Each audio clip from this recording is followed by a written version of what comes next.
It was one of those lazy afternoons where I was just casually browsing YouTube when I came across a trailer of Hell is Us. It looked interesting, so I searched for the game on Steam to add it to my long list of wishlisted games that I'm probably never going to buy. To my surprise, there was a demo available for this game. Lately, I have been feeling bored of playing multiplayer games and wanted to take a break, but I also didn't want to go out and touch grass, so I loaded the demo, played through the initial 1 hour of content made available, and after playing it, I can confidently say that I am really glad I decided to play Hell is Us. I was blown away by the visuals and sound design along with the dialogue delivery of NPCs.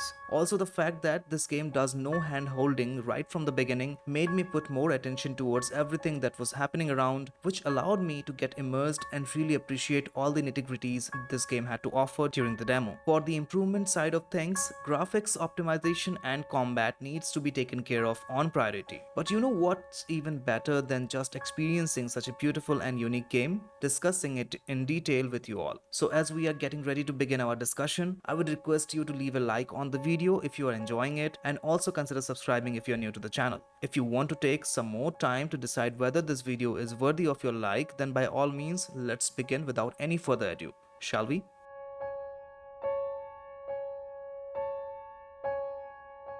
As always, let's start with the basic. Let's understand what kind of a game is this and a brief discussion about the developers so that we can set our expectations straight. Hell is Us is a third-person action-adventure game set in an isolated country ravaged by a civil war and plagued by a mysterious calamity that has unleashed supernatural creatures immune to modern weaponry, where we as the main protagonist will try to uncover the mystery behind these supernatural creatures while also trying to find our parents whom the protagonist had lost in their childhood. Alongside exceptional visuals, a gripping story, and solid dialogue delivery, the game has one unique gameplay feature that sets it apart from the other games in this genre. That is, no map, no compass, no quest markers. Players will have to make their own choices and explore based on their intuition, which is part of the adventure. Hell is Us is developed by Rogue Factor, which is a video game development studio based in Montreal, Canada. They are known for creating games like Modernheim City of the Damned, Necromunda, Under High Wars. I haven't played either, so do help me out in the comments below if you know about these games or if you have played these games.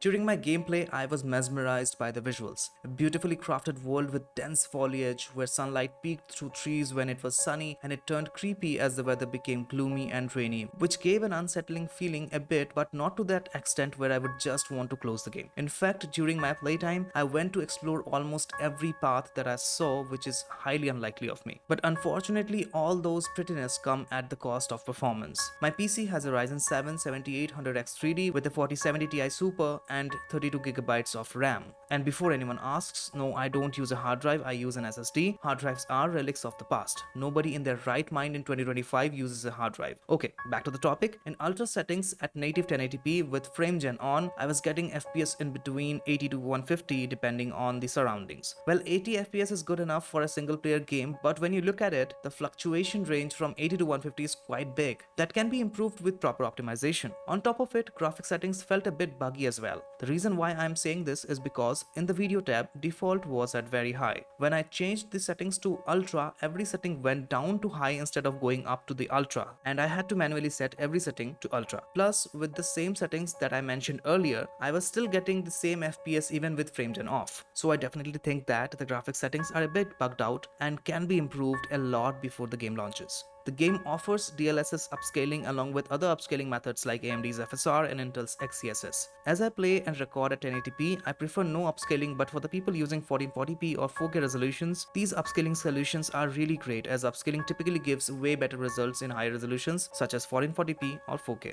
The sound design in Hell is Us felt really amazing with great ambient sound both indoors and specifically outdoors when I was moving through the woods. I was using headphones during my play session and the rain sound felt surprisingly real. The game also showcased amazing directional audio and incorporated it very well with one of the game mechanics. Allow me to explain. In the initial section of the game, an old man will be asking you to traverse through a dense forest, and for directions he would ask you to listen to the sound of wind chimes that he had placed there. When I moved across the forest, forest, I could listen to the sound of the wind chimes and clearly identify whether the wind chime was on my left or right without a miss. I was also able to guess the actual location of those wind chimes. This much amount of attention being paid to the sound design of this game definitely impressed me and gave me an immersive experience that I'm going to remember for a long time.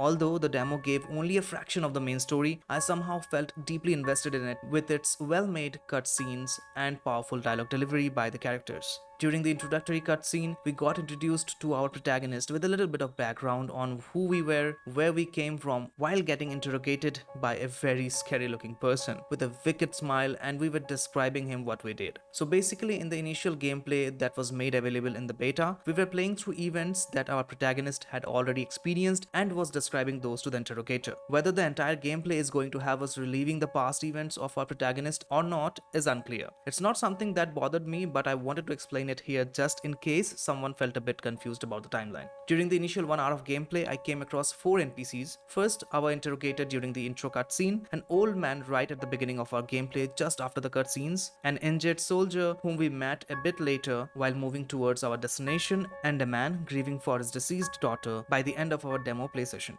Our interrogator felt pretty imposing and creepy with its wicked smile. Quite the opposite happened when I was conversating with the old man. He had a tragic story about his family, particularly his 3 sons, and how they got killed by the soldiers of other faction. I do not know if I am overreacting, but his dialogue delivery had a certain impact, and at a later stage when I came across a belonging of his eldest son, I immediately wanted to return it to him to help him find some closure. And by the end of the demo, I came across a person grieving for his daughter who was killed during the ongoing civil war, and he had just found her deceased body. Whomever did that part really put every emotion in there because I could really feel that person's pain, and even if I knew it was just a game, it didn't feel like one in that particular moment.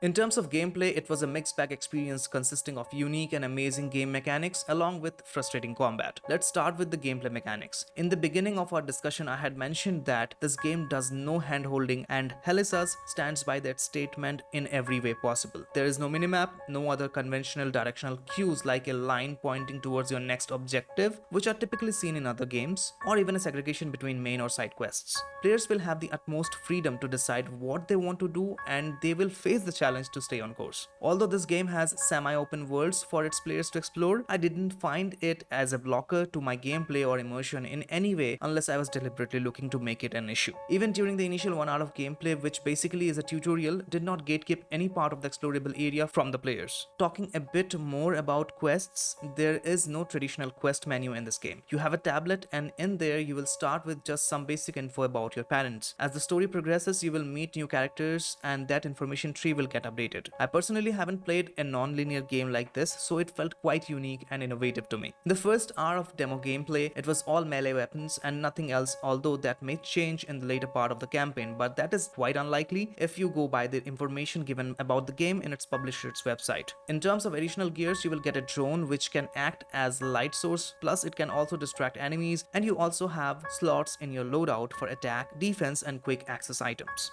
Combat in Helisas left me somewhat disappointed, but this is something where I feel the game can make the most improvement in the coming days. Allow me to explain my issue with the combat mechanics of this game. When you are fighting one enemy, it's fine, but it gets problematic when you are fighting 2 or more enemies at the same time. In order to use your drone on an enemy to distract it, you need to lock onto them. But when you are locked onto any particular enemy, you are constantly facing towards that enemy, and your attacks also get directed towards them. And as soon as you remove the lock because you want to focus on the other enemy who is attacking you, your drone just moves away from the enemy which it was previously engaging. So in a situation where you are fighting 2 or more enemies, it's quite impossible to use your drone to distract one enemy and fight the other enemy effectively by yourself at the same time. By the way, I play using keyboard and mouse, and if there is a way to avoid such issues in these type of games using a controller, then I'm not aware of it. So please do let me know in the comments if you are aware of any such remedies to eliminate that lock issue.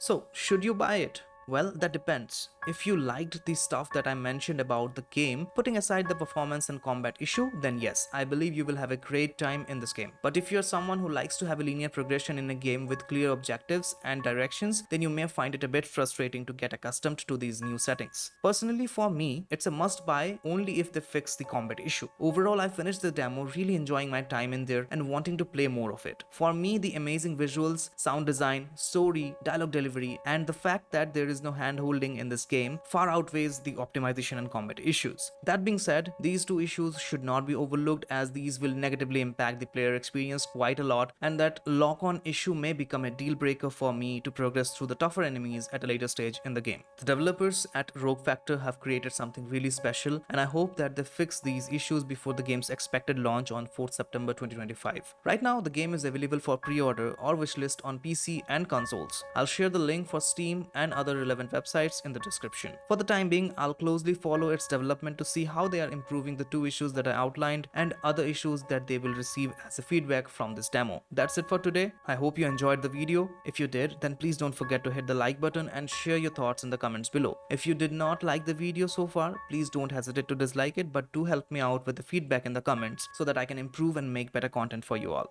Also, if you're new to the channel and you like my content, then please consider subscribing. Have a wonderful day ahead. I'll see you in the next one. Cheers.